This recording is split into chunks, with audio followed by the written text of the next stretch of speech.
Collapsing against a tree, Claire felt sweat pouring down her back. Though it was protecting her, the armor was stifling in the temperate forest after finishing the fight. Wiping away the sweat on her face with her hand, it only reminded her of how dangerous the job they had taken was.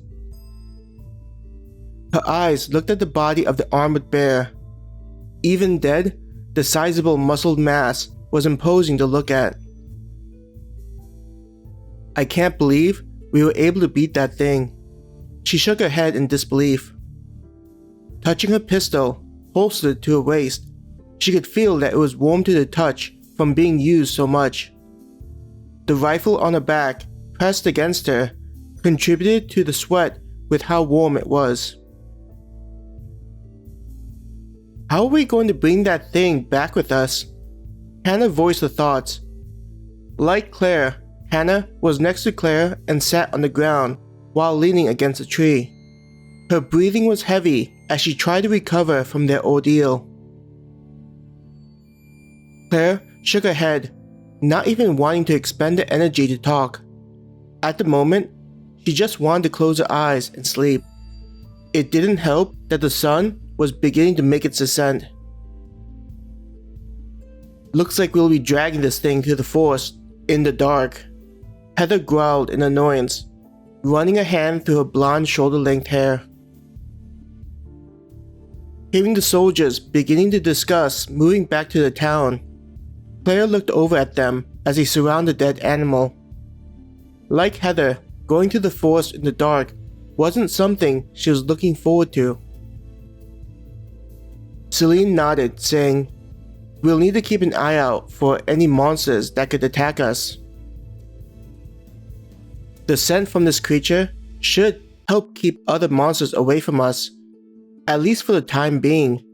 Emily disagreed, blowing away some of her red hair that got in her face. "The difficult part is just dragging it with just us." Sounds of something moving towards them made Claire look over, just in time to see Chelsea walking into the opening with their packs in hand. Instead of complaining, "We might as well just get done," Chelsea tossed one of the packs at Heather, who caught it. Yeah, but I don't need to like it," Heather complained as she undid the straps and began pulling out rope. "Is this even going to be enough? If it's not, then we know who's going to be pushing it from behind," Celine teased, grabbing the rope in Heather's hand. Pointing at Emily, "You get on the other side."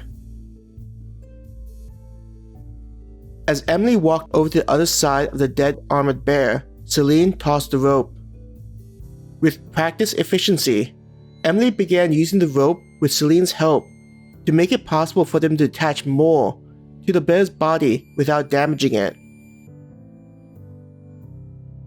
While watching what they were doing, Claire couldn't help but think about when her mother would tie up the roast before putting it into the oven to prevent it from deforming as it cooked. Considering how cumbersome the bear's body was, it did make sense to create areas where ropes could be attached and help them to drag it back with them. Thinking how they need to help everyone drag the thing back, it made sense to her now why Chelsea and the others suggested that Claire and Hannah take a breather as they prepared everything. With how exhausted the two girls were feeling, not resting would only lead to hampering of the group as they made their way back. Currently, it was Claire and Hannah's job to rest up to be ready to lend their strength. It's not like we are going to be able to properly act as security, guarding against monsters. Using us for manual labor makes more sense, Claire thought to herself. Closing her eyes, she tried to feel if there were any changes inside of her body as she rested.